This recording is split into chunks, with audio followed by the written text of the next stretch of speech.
So, this is Willy Wonka Breakdown Part 2. Hopefully you saw the movie already, and he's laughing at me. He's laughing at me. Sorry, let's go. So we're going to talk about contracts. There's these things called spiritual contracts that are like unseen contracts. So, I had a spiritual contract from my parents, and this is something that I've came up with this name at some point. I have a spiritual contract, and my dad said, "Oh, I'll pay for you to go to college if you're just a contributing member of society." Right, yeah. It's a little Growing catch. Growing dreads in my Catch-22. growing dreads in my mid-30s, I wasn't being a contributing member of society. Because it's an unwritten contract, so he can change the rules. I mean, it's unseen contract type stuff. It's something that can change over time. I'm a grown ass man, and then he's like, oh, I paid for college, that type of stuff. Like, I gotta straighten up and fly right. Yeah. Which, it's an interesting thing. But I mean, it took him a lot of times to come up with that money and everything. He had a vested interest. He was thinking for the best of me, but I chose to live my own path in a certain way, and I wasn't hitting things on all cylinders to the level that I should have been, so it helped in a certain way. And then another thing is, so we want to go to the movie. So in the movie, when Willy Wonka was going into this town, he's living in abundance when he's first going into the town, and he has he's singing about it, but he has a certain amount of, what do you call it, shackles? He's got a certain amount of money, and he gave it to a poor person. He gave it to this person. Then all of a sudden, he just like barely has. By the time he gets to find a room to sleep in, because this place is real cold, so he's got to sleep inside. And this guy finds him, and he goes into this hotel, and he doesn't know how to read. So, and there's read could be a lot of stuff. Reading energies, reading like actual, how everybody would say reading, but being able to read situations, and the reason why we've gotten to this level of society is because we know how to see patterns and make the adjustments for those patterns.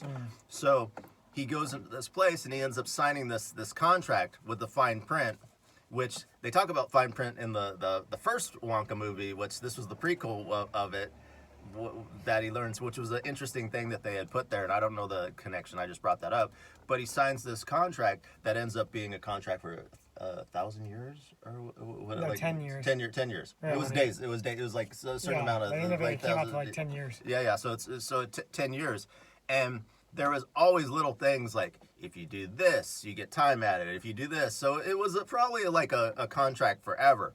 So a lot of times when we're in scarcity, we create contracts from lack. So when we're going in a situation and we want investors, we have a great idea. We're enthusiastic about this idea. All of a sudden our dopamine wears off and we have to have more people to get involved, and we need money because a lot of people that may be part of our business model might not be as vested in our business, and they might not be willing to starve or be willing to sacrifice to the level that we do. So we need money, because money is energy.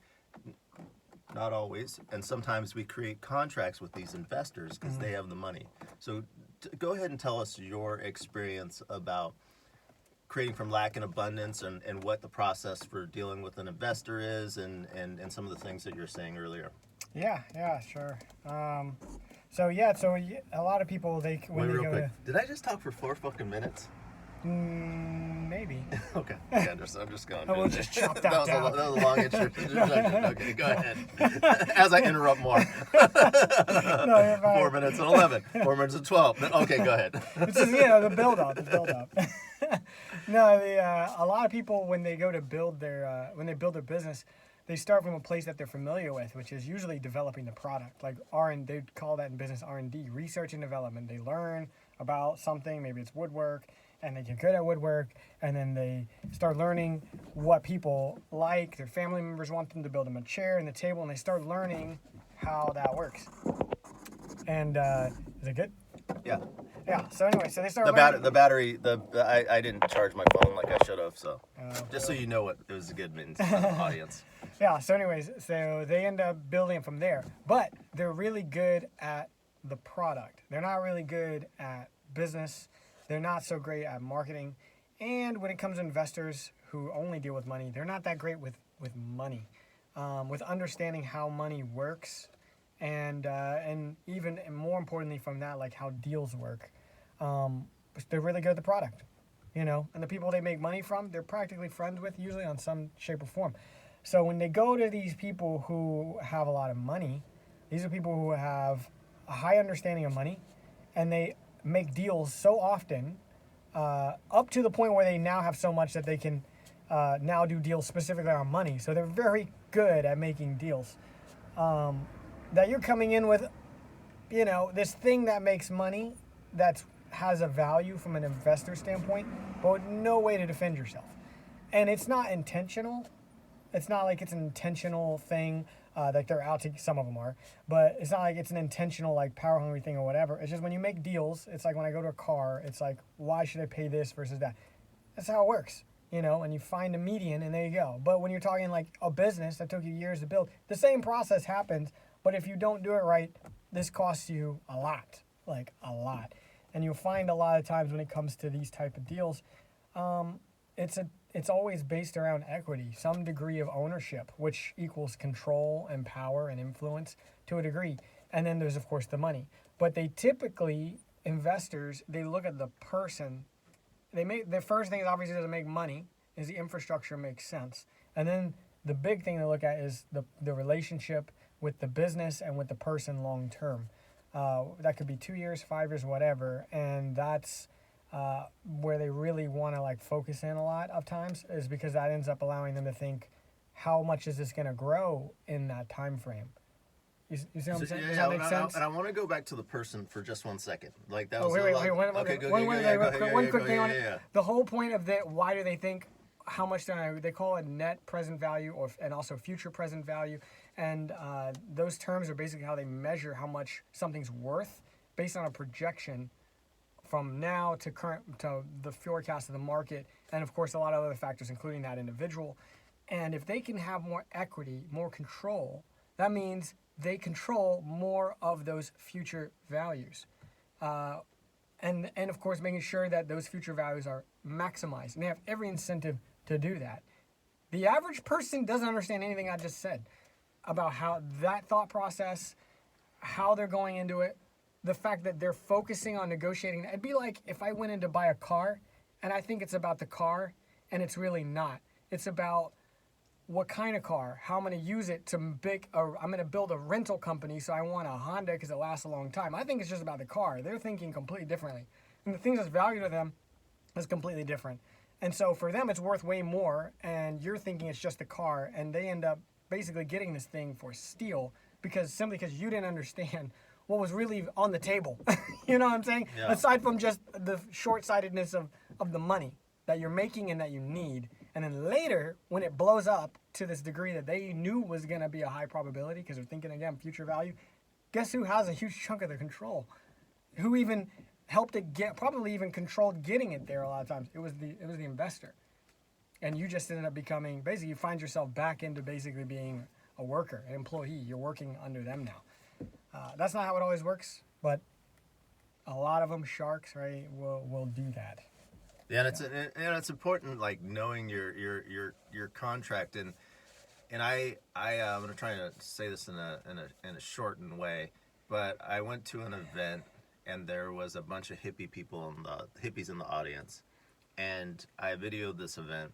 And the guy that was speaking in front of the audience was an investor, and he was privy to having a lot of people that were investors around him, like a lot of money investor, not just like investing like 100,000. He had a lot of money to invest, and he was speaking in front of this audience of hippies, and he couldn't hook people with the fact of money and people hanging on his every word, because they were more concerned, because he thought that integrity was just having a product that made money.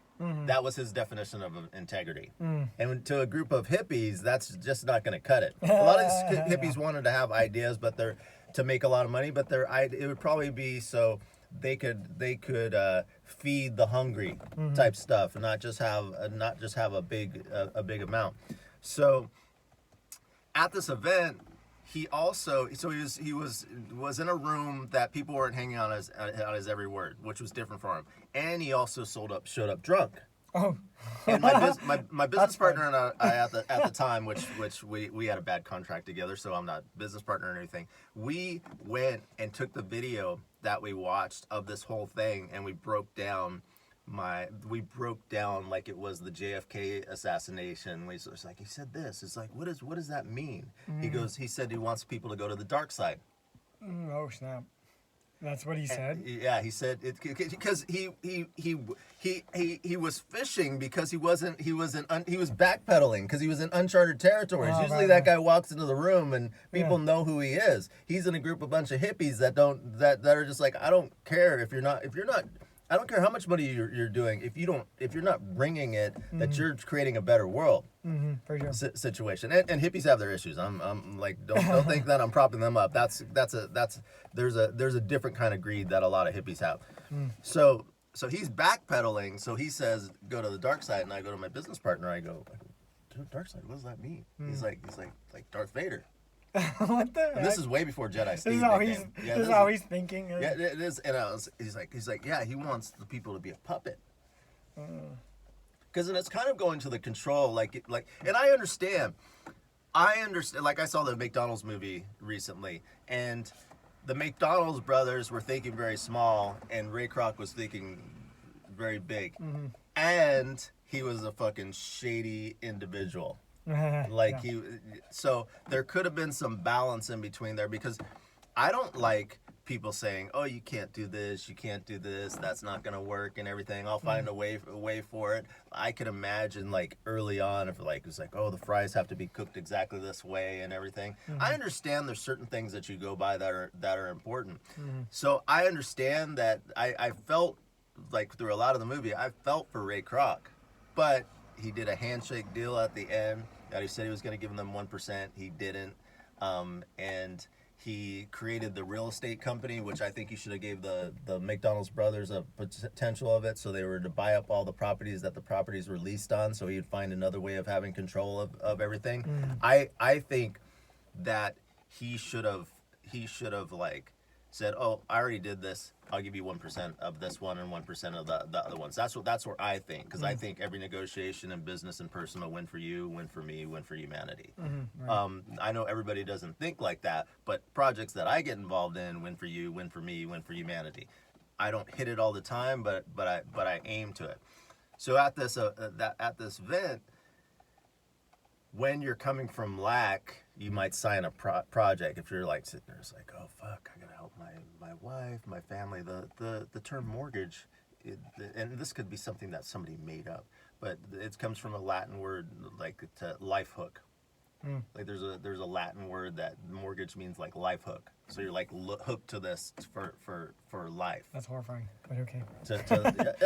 And it doesn't necessarily have to be that, but because it's important to know these things, so you can be aware how to break the contracts.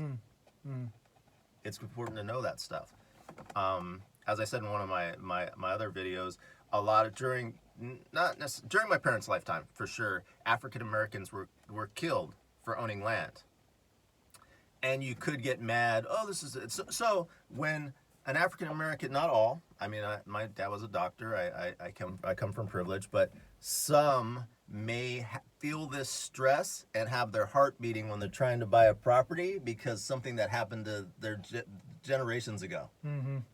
Yeah, it get carried forward through the contract. For sure. Yeah, so that's a contract. So heal yourself, breathe, know that this is that. Don't get mad at the white man. Don't get mad at the bank. Fix your credit. Breathe. Don't think, oh, I'm not listening to this person because they're privileged or this person's black just like me. Don't listen to that. And that's one extreme. We all have our issues around that. So I'm not just harping on black people. We all have our issues in different ways, races, genders, like people from different places. We all have an issue in some. If you look around your life, you have an issue in something that you may be receptive to financially, but you might not be receptive to health. So is there anything that you wanted to add to that specific thing on there? Yeah, for sure. In the movie, you notice he snuck out. He found a way to automate it, and so he could sneak out. And I've seen a lot of people, and I've learned from a lot of really successful people that I look up to that are in business. Um, you can't be afraid to get creative with ways of getting out of a mistake. It's okay that you made a mistake. It doesn't matter if it was on an epic scale. What's not okay is if you just allow that to define your life and not find ways to get out of it. And doing things the right way, oh, I'm going to pay my debt down and I'm going to follow the rules. That's a great way to prolong your suffering. Because if you notice, what Wonka did was he said, screw that, this was a mistake, I messed up. And he didn't follow the rules. He didn't listen to what the attorneys, not the attorneys, but the cops and his keepers at the washer or at the hotel or whatever were saying. He snuck out and found a way to get out, to find a solution that would free him. And a lot of times these contracts that are like insane like that, they are absolutely out of proportion. They're not allowing you to live your life. They were already not something that should even really exist. To allow it to get to that point. It's probably broken, or they got really creative with the law like they did in Wonka. They got really creative. So you got to get creative. They found ways to bend it into a way that wasn't really realistic for like the average person to like own a person, which they do in real life.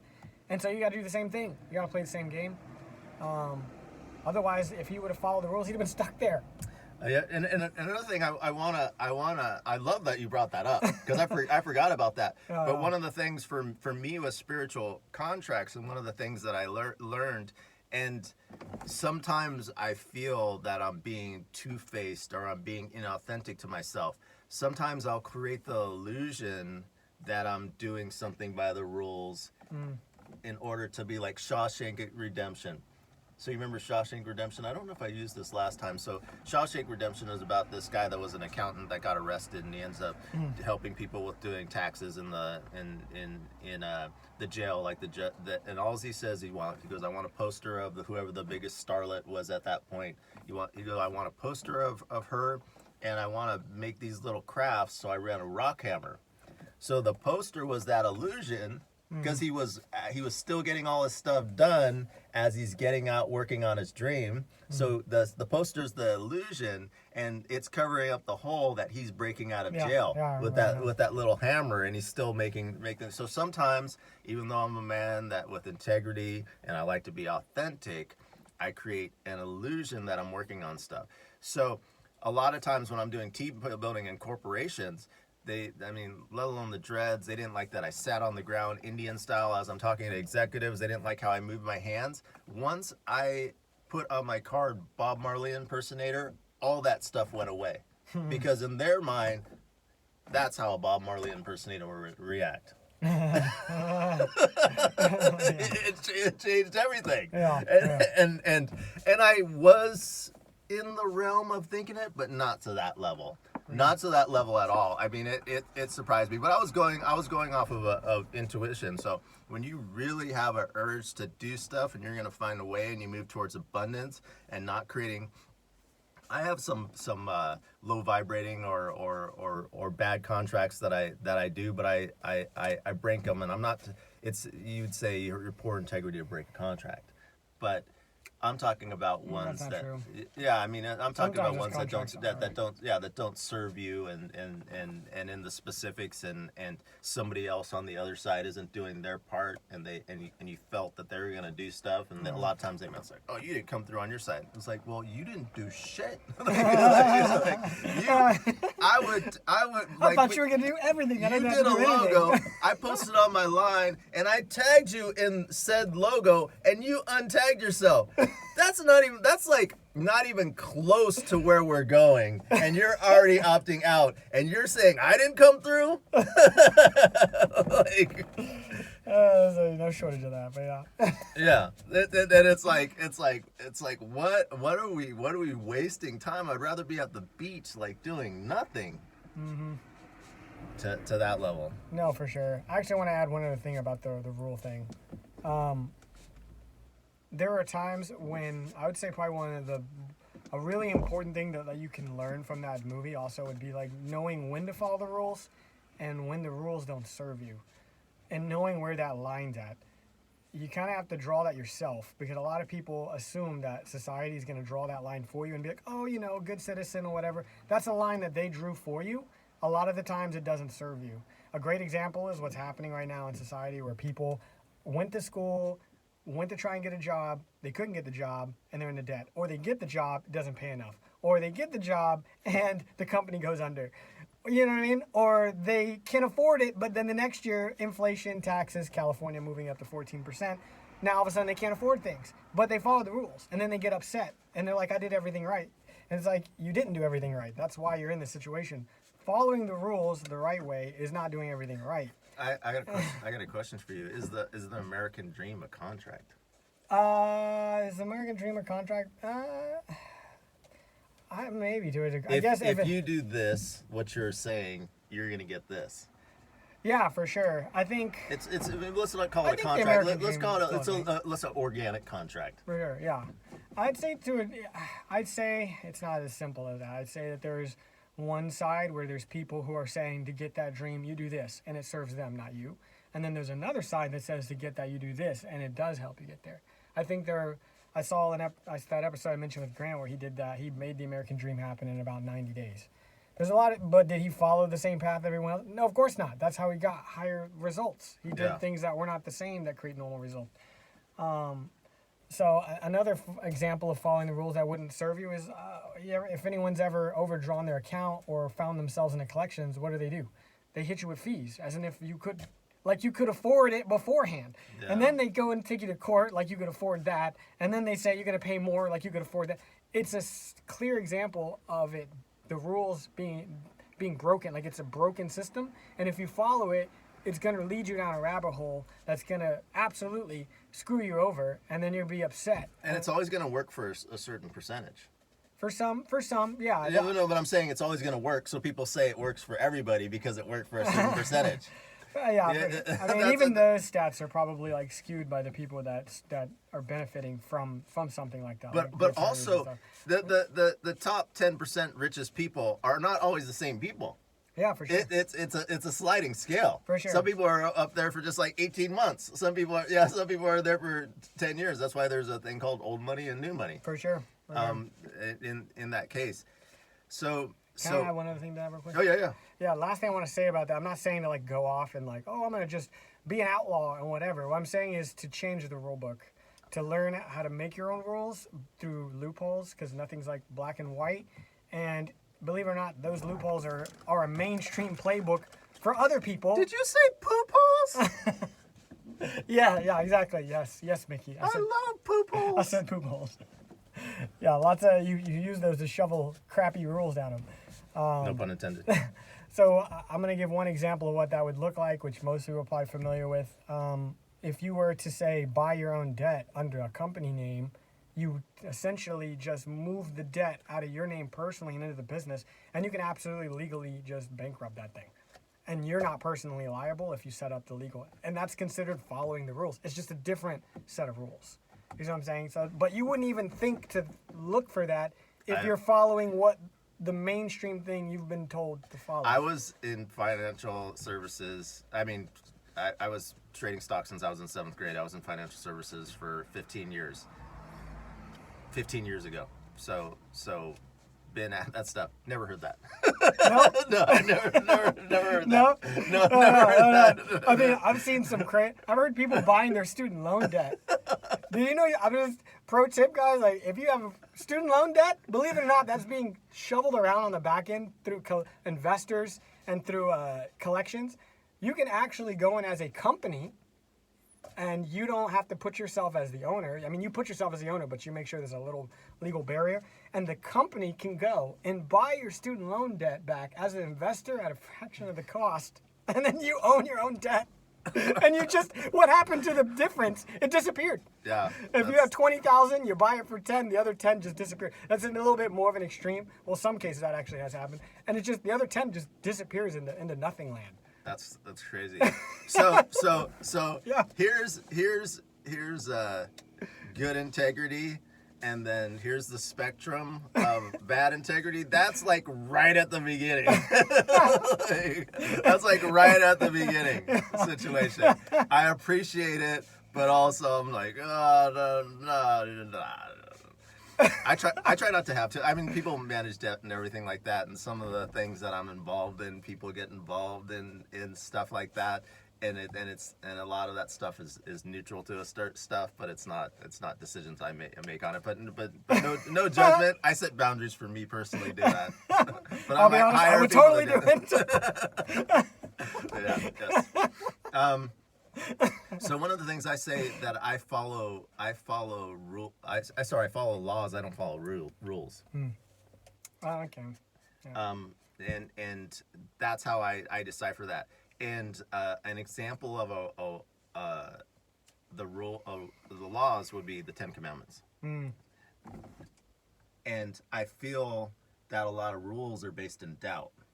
So for instance, people are like, Jesus, what does this mean? And then he like tells a full-on story. And the story was just meant for John, but John's like, oh, the people need to hear this. But Jesus is like, fuck, I'm just trying to speak to John and tell him this story. He has no idea this is for him. He's speaking cryptically to him. But John's like, oh, we got to tell all the people here. And that's how it spread to the whole thing. The whole Bible was written, which is not just the book that they have there. There's like lots of other stuff written and written in different ways and stuff taken out. Like, like I tell the same story and I tell it in different ways depending on who the audience is or how I'm feeling in the moment. I mean, the essence of the story is the same, but I might just like harp on one area to tell it. So, anything you wanted to? No, I mean that's pretty much it. Just broaden your mind. Okay, so I did a part. I'm sorry. I'm going to. I already did it, but I'm gonna pretend. This is part 2A. I'm gonna do a part 2B for my morning ritual to break spiritual contracts. And for this one, I want to end with doing some breathing exercises. So you know the one that I did with the nose. Like, how's that going for you? Yeah, like it's a benefit been good. for that. Yeah, it's So been good. where do you have to like 7 seconds or? Yeah, I'd say somewhere around there. Yeah, I just like hold and then like, at least probably close. Yeah, probably like 7 years. Yeah. So what we do with that is and a lot of people break down the science. I like in my practice, it's good to have an empty mind so I can be present in my heart and my gut. So it's easy for me to just not pay attention to the science. Then I don't have to worry about breaking stuff out of my mind. But I leverage it. I mean, I may have listened at some point. Your nose is closer to your brain and getting the right oxygen in the right places and has a distribution system to get your oxygen into all the right places between breathing in your mouth. So what I do is you start probably with 3 seconds. So in your nose, you breathe in for 3 seconds. So, and then for 3 seconds, you breathe out.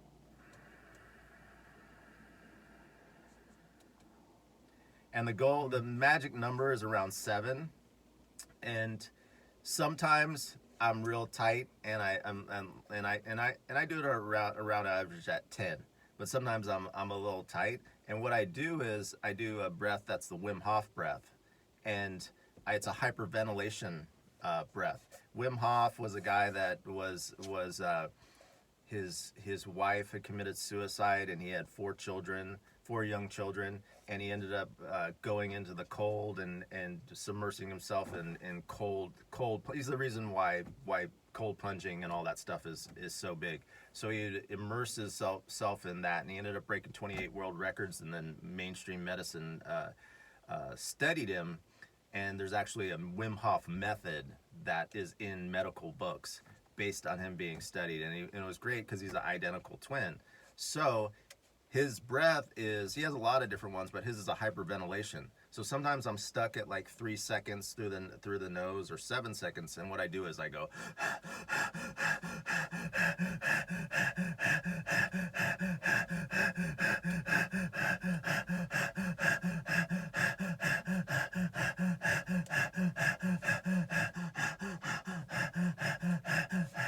and then it gets me to the point that I'm able. So there's pure oxygen coming through. I know I was talking about the mouth, breathing through your mouth, but this really gets to that point, and you're breathing from your diaphragm. Old people, before they die, breathe through their throat. Middle-aged people breathe out in their chest, and babies naturally breathe in their diaphragm. Even when we're talking about ideas, I can tell if somebody's like vested in what they're saying if they're speaking from their diaphragm. If they're like a lot of self-help people, they talk like this. What we're gonna do right here is we're gonna come right here and we're gonna take this Venn diagram. We're gonna go through women and men. The reason why is because they've gone to the dark side and they're just cutting and pasting fucking bullshit, and their body doesn't even want to fucking feel what the fuck they're saying. So they've said it so many times. They said the story. Yeah, and when I was 5, I was hit by lightning, and that's when I knew like all this thing is going. And I can listen and learn stuff from those people. When I'm finding somebody that's listening to those books and then they're like talking to me about that stuff and they're acting like their original ideas and they're not fully aligned and invested in what they're saying, it's very frustrating to the certain extent to do it, because I feel when you're speaking through your diaphragm, these ideas can manifest into the world. For sure. On a consistent basis, and it is hard because when you're more invested in here, it hurts. You're opening up a vulnerability that like when somebody doesn't like your idea, it can hurt. But you putting that out there makes you build up strength in another way. For sure. I agree. Stand up for what you believe in. Have something to believe in at first. Figure that out and then stand up for it. And don't be afraid to take criticism to help it grow. Because if you only listen to your own voice, you never let it grow beyond just you. For sure. It's one of the things that came up in the beginning: share with people, and then shape. So sharing is giving, like that, yeah. And then you shape because you're gonna have haters come at you. You're gonna have people give you good advice, and sometimes it's hard to tell the difference. And then manifest, share, shape, and manifest. That's good stuff. Yeah, that's good. Like that. For sure. That's the first time I heard that. That was one of my first things. Oh, yeah. That was one of, like early on. Peace. So you can go ahead and watch 2B now, even though I recorded it before. But you can watch it now. Okay, peace.